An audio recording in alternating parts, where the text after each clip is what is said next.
So, let us now see what is the switching sequence in space vector PWM. So, in this is a repetition of what we have done earlier. In space vector PWM, the same thing happens, the same switching sequence 1 1 1 1 0 1 1 0 1 0 0 0 0 0 1 0 0 1 1 0 and 1 1 1, the same switching sequence you can see here, okay, with ABC reference waveforms, the same switching sequence as sine PWM. The difference is that this period here, this period here and this period here, these two periods are equal. Okay. That means, this period here and the sum of this plus this period, these two sum, the sum of these two, they are equal. Okay. So, this is what makes the space vector PWM different than sine PWM, where it is always ensured that the 0 periods at the beginning and at the end are equal in a subcycle. Of course, with space vector PWM, from the switching sequence itself we can see that the minimum switching sequence is ensured, minimum switching is ensured, same like sine PWM, and the switching frequency is same as carrier frequency like sine PWM. Here also we can see that the VAO voltage has the same switching frequency like the carrier frequency. For example, VAO here is from 1, it is going to 0 and again going to 1.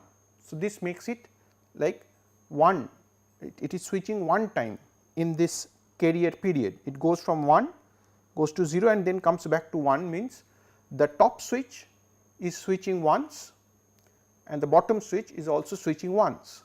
So, the top switch was on here, it goes to off and then turns on again, while the bottom switch is off here, turns on here and then again turns on here, turns off here.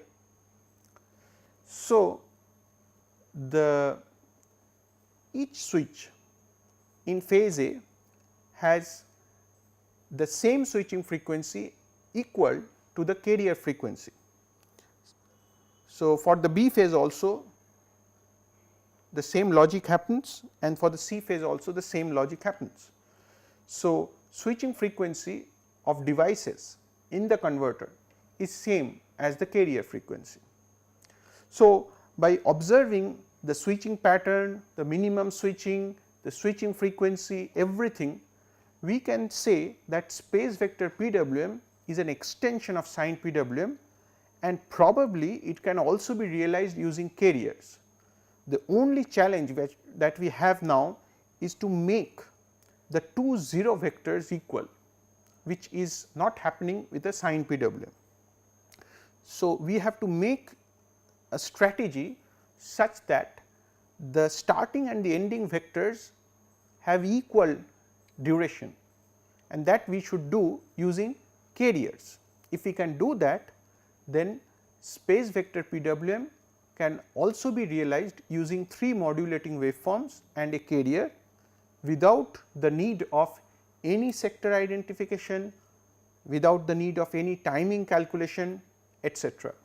So, it can be very easily realized just by comparing 3 modulating waveforms and a high frequency carrier. So, let us see how we do it. So, if we see carefully the sine PWM technique, we see that so these are the 3 modulating waveforms,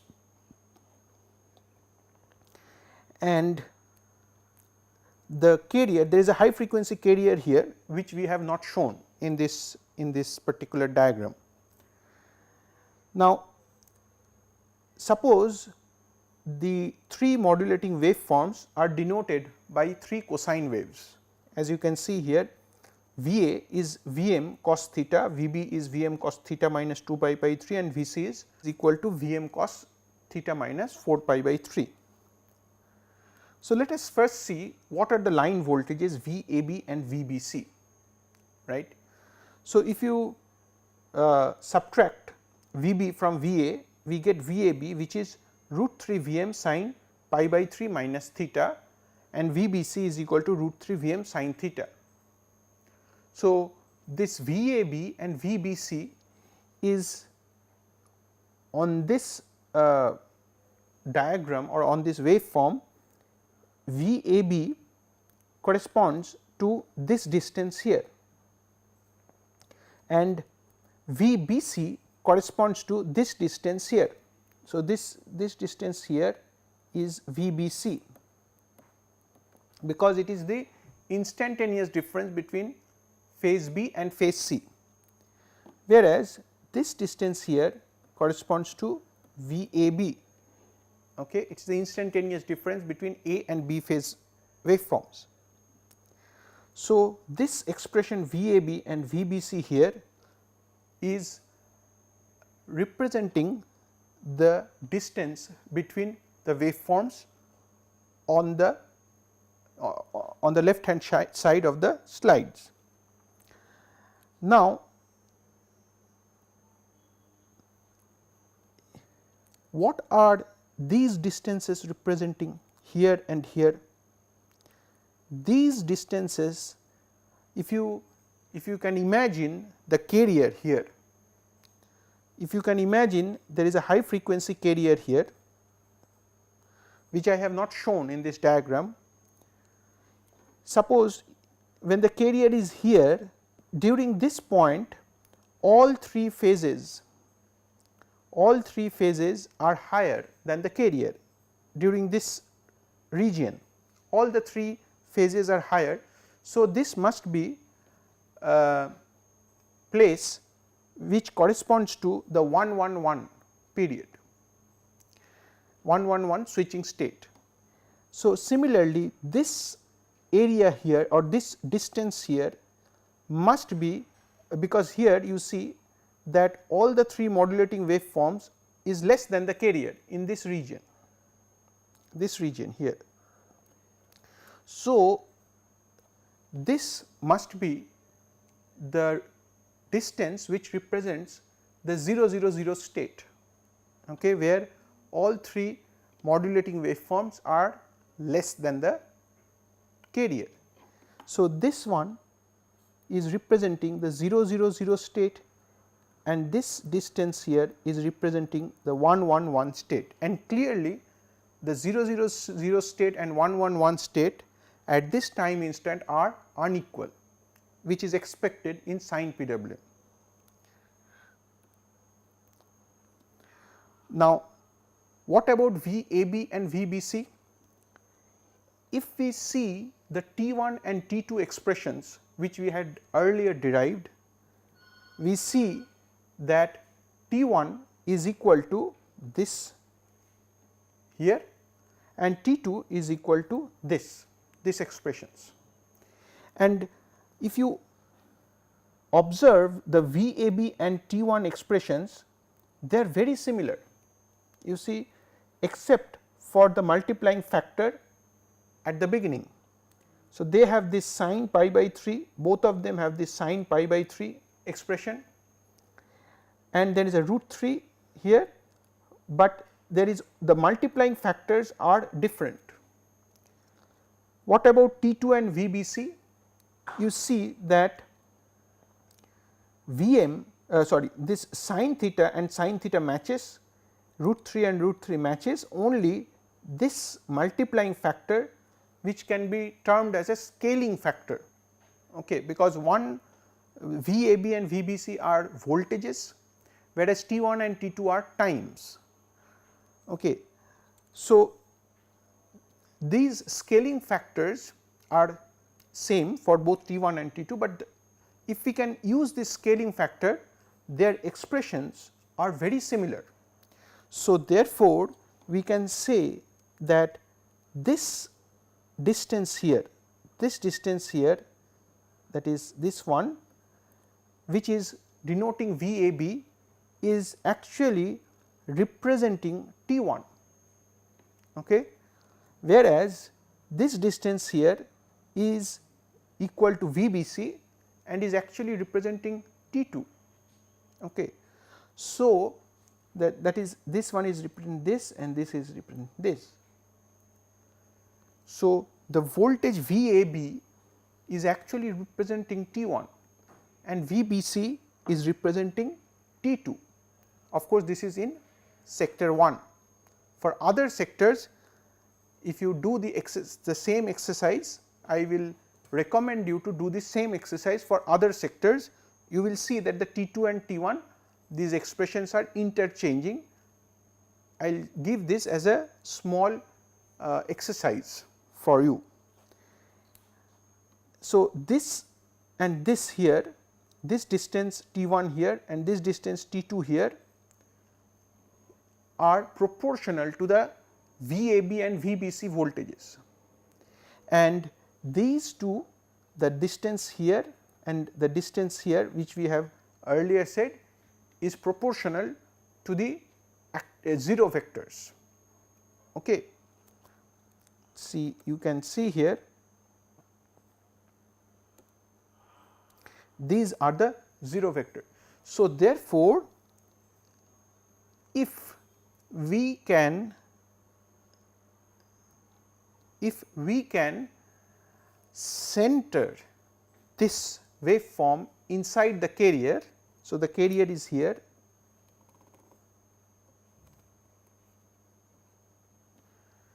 if we can center the waveform inside the carrier such that the distance here, this distance here and this distance here, these two distances are always equal from this +1 and -1, then we can make sure that the two 0 vectors are equal.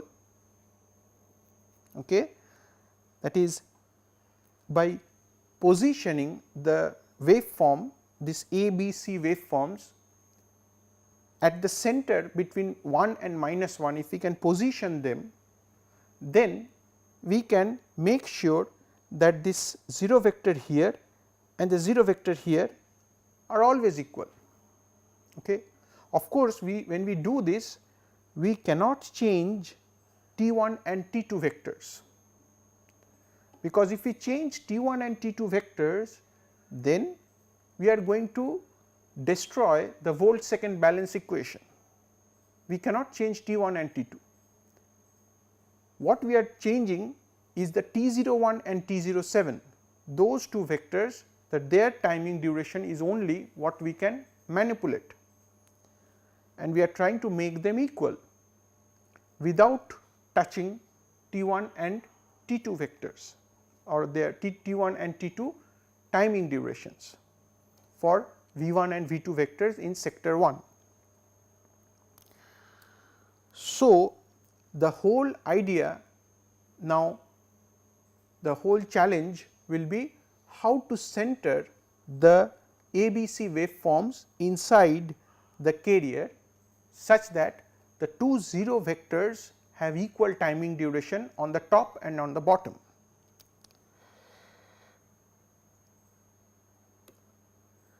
So, this is shown in this figure. Here A phase, B phase and C phase are shown here, and we are adding a common mode voltage. Okay. Why we are adding a common mode voltage? Because we do not want to change the active vector durations, we do not want to change the T1 and T2, but we would like to make sure that the distance here and the distance here, they are same. That means, the maximum, the height of the maximum waveform from plus 1, or the distance of the maximum from plus 1 and the distance of the minimum from minus 1, these two distances represented by these two green arrows must be equal. So, we are basically here shifting the whole waveform up or down, which indicates we are adding a common mode voltage. We are adding the same thing through all the 3 phases. So, what is missing here? There is something missing here which I am adding now is this VB plus VCM. Okay, it is missing in this. So, we have added, so original waveform was VA, VB and VC, and we have added a same common mode voltage. So, it becomes VA plus VCM, VB plus VCM and VC plus VCM. Okay. So, that the length of these two arrows, the length, this distance and this distance here become equal. So, what should be the common mode voltage? So, if you just do the geometry, so 1 minus VA plus VCM, that is this distance, must be equal to 1 minus VC plus VCM, that is this distance. So, VCM is equal to minus of VA plus VC divided by 2 for this example. Okay. In this example, VA was the maximum waveform and VC was the minimum waveform. Okay. This happens in sector 1. So, this VCM was minus of VA plus VC divided by 2. For any other sector, the general VCM formula is minus of Vmax plus Vmin divided by 2. Okay. Minus of Vmax plus Vmin divided by 2. So, if we add this common mode voltage to the 3 reference waveforms all the time, we are making sure that at all points of time the distance of the maximum waveform and the minimum waveform from plus 1 and minus 1, the distance are always equal, thereby ensuring that the 0 vector here and the 0 vector here are always equal. Okay. This equal division of the 0 vector will make sure that space vector PWM has been achieved, and this is nothing but an extension of the sign PWM by adding this VCM voltage, adding this common mode voltage. So, once you add the common mode voltage, you can see here that the after adding the common mode voltage, the waveform looks like here, looks like this is what is shown, where this 0 vector, this and this here, they are equal. Okay. So, this is not switching, this is 0 vector and this is also 0 vector. I think this is also 0 vector.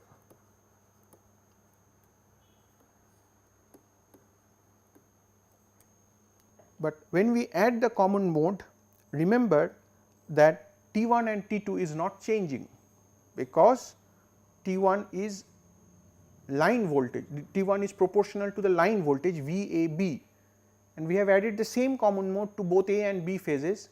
So, T1 does not change, VAB does not change, T2 does not change, VBC also does not change. So, T1 and T2 are not changed in magnitudes. Then we see the resultant waveform once we have added the common mode voltage. So, suppose we have a modulation index of 1 like sine PWM. So, these 3 are the 3 sine waves and they have touched 1 here. We can see that they have touched 1. Now, if we add this common mode voltage given by Vmax minus of Vmax plus Vmin divided by 2, which is this waveform, the black one here. If I add this one, then we see that the resultant waveform becomes like this. Okay. And so, in this resultant waveform, this distance and this distance are always equal, that is the 0 PD. Okay. But we also observe that now we have been here, our sine wave was touching 1. So, we were at the end of the linear modulation, but by adding this common mode voltage, we have actually got some extra space here. This is the space extra region which I have got now, okay, by adding the common mode voltage. So, it is possible for us to go beyond m equal to 1 modulation index, which is shown on this diagram here. So, here we have gone up to 15% more, that is m equal to 1.15, where we see that the sine wave has crossed 1 line. Okay. But after adding this common mode voltage, which is minus of V max plus V min by 2, we see that the resultant waveform is between plus 1 and minus 1. The resultant waveform is between plus 1 and minus 1, showing that at m equal to 1.15, we are now reaching the end of the linear modulation. So, this is the advantage of adding the common mode voltage, that not only it makes sure that the 0 periods are equal, but it also centers the waveform between two carriers. You can see the addition of the common mode voltage has centered this waveform, these waveforms between the two carriers. So, this is the two carriers. So, the waveform has been now centered between the carrier is spanning between plus 1 and minus 1 at all points of time, as you can see here or here or here, any point you take, the distance from plus 1 and the distance from minus 1 is always equal. So, which means we are always ensuring that the carrier, the three waveforms are middle of the carrier. Okay. So, we have done some simulations with this space vector PWM, and you can see, for example, suppose we have VDC equal to 600 volt, the fundamental pole voltage with, if you use space vector PWM with a modulation index of 0.98. So, the magnitude of voltage that you can get is 1.15 or 1.154 into 600 into 0.5 into 0.98, that is 339 volts. In case of sine PWM, we were not getting this one. In sine PWM, this 1.15 was not available. So, in space vector PWM, we get this much voltage extra. If you see the harmonic spectrum, you have the fundamental here, which is again 339 volts, and then you have actually all triplet harmonics. Triplet harmonics means 3rd, 9th, 15th, 21st, etc. So, you see here, this is the 3rd harmonic, this is the 9th harmonic, this is the 15th harmonic, and so on. So, all these harmonics will come, and this is the harmonic that is introduced by the common mode voltage, 3rd, 9th, 15th, 21st, etc. They are being introduced by the common mode voltage, but this will appear on the pole voltage, but it will never appear on the line voltage, neither will it appear on the load voltage, because line voltage is the differential voltage between two pole voltages, VAO and VBO. So, VAB is nothing but VAO minus VBO. So, it is a differential voltage, and so the common mode voltage will get out.